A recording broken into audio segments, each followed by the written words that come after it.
Each summer, over 500,000 seabirds gather on the Bempton Cliffs. And in this video, I'm going to be going over the reasons that you need to visit them this summer. But it's not just about the seabirds, there's a wonderful diversity of species to be seen in Bempton. And if you stay to the end of the video, then I have a bonus site that's also really worth a visit while you're up there.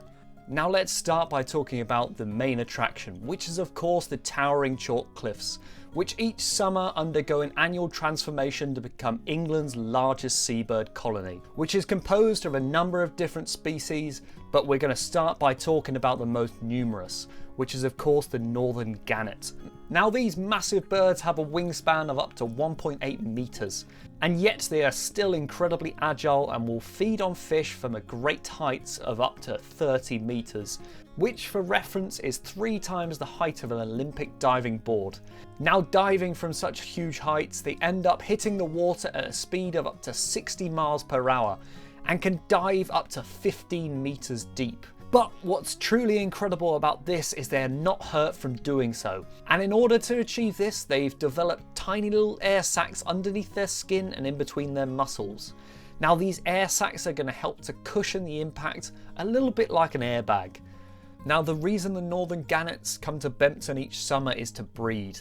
So depending on the time of year, you're likely to see different behaviours. They arrive in January but become more active and numerous around April, which is when nest building starts to occur. Now this nest building primarily consists of collecting seaweed, grass and mud to place on the top of cliff edges, a practice which is not too far from the quality of house building that we see in the UK.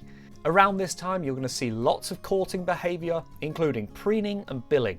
Following this, the northern gannets will give birth to a single blue egg, which is incubated for around 44 days. So if you're visiting in an early summer, you may be fortunate enough to see some of the parents tending to their young. And then by the summertime, the chicks are ready to fledge and the colony will naturally decrease in size as the birds head off to their winter feeding grounds. Now a bird that I really like to ask about every time that I visit Bempton is the puffin. And the RSPB is incredibly proud of the puffin population at the site, with the best time to see them being mid-May to mid-July. Now it can be difficult to see the puffins at Bempton, primarily due to their smaller size, but also the fact that they're similar in colour to some of the more numerous species, such as these razorbills, along with the guillemots. But if you are mega keen to see them like I am, then there are lots of friendly RSPB rangers around the site willing to point them out for you. In addition to seeing the puffins, you're likely to see a number of kittiwakes. These are a smaller species of gull, and populations like those found at Bempton are incredibly important. This is because the total population of kittiwakes has severely reduced, which is primarily driven due to the reduction in the amount of food that they have available. And in fact, kittiwakes were one of the first British bird species to be added to the IUCN Red List. But it's not just seabirds that you'll find at Bempton. There are plenty of corn buntings and skylark to be heard as you walk around the site, which are fantastic to listen to. But there's one species group that I'm particularly fond of, and that is the owls. On our visit to Bempton, as soon as we got there, we were lucky enough to see this beautiful Barney. We were also told that there were 2 different short-eared owls on site, but unfortunately we didn't get to see them. So for now, you're just going to have to settle for this wonderful artist's impression. And if you've made it this far in the video that you're willing to look at my stupid drawings, then you might be wondering to yourself, what gear should you bring along? Well, firstly, I always recommend the workhorse of wildlife photography, which is of course the super telephoto lens. On my most recent trip, I was shooting with the Sigma 150-600, and I really recommend this focal length because it provides the versatility that makes Bempton so enjoyable. Mainly because it provides me the opportunity to get a range of different photos, including photos of birds in flight through to more tight close-up portraits. However, if you don't have a lens this long, then a lens like the 70-200 is great. And in fact, the first year I visited Bempton, I went with my mate Dan, and he only used the 70-200 and came away with some absolute crackers. This is because he used the lens to its full extent, allowing him to capture the subject but also the beautiful landscape that surrounds it. Now if you bring in a tripod, be aware that some of the railings are very high, and obviously that's rightly so. This often means that you're going to be shooting from a high angle to get around this. And when you are shooting at this very steep angle, make sure that everything is locked down.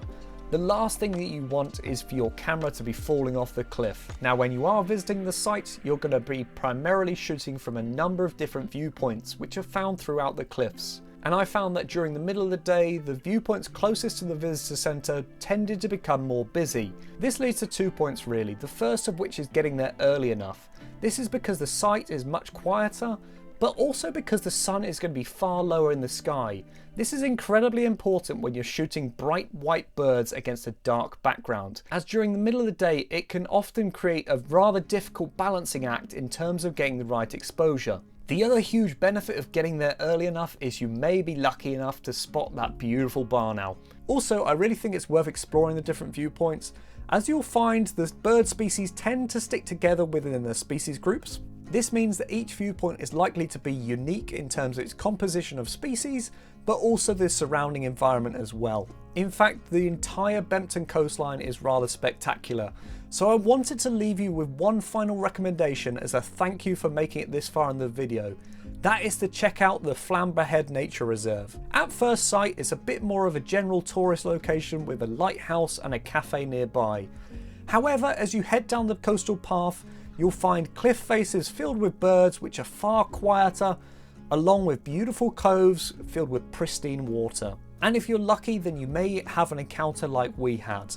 At first sight, this looks like a weird buoy, but upon closer inspection, you'll actually see that this is a sleeping seal. This is behaviour that they often exhibit in quieter coves, where they'll sleep vertically and then they'll drift down to the bottom of the sea floor, and then they'll bob back up again when they need to breathe. And as we looked around the bay, we noticed that there was actually more than one of them. So at this point, my friend and I decided to sit on the beach and we watched them for the next half an hour, and it was absolutely magical to see.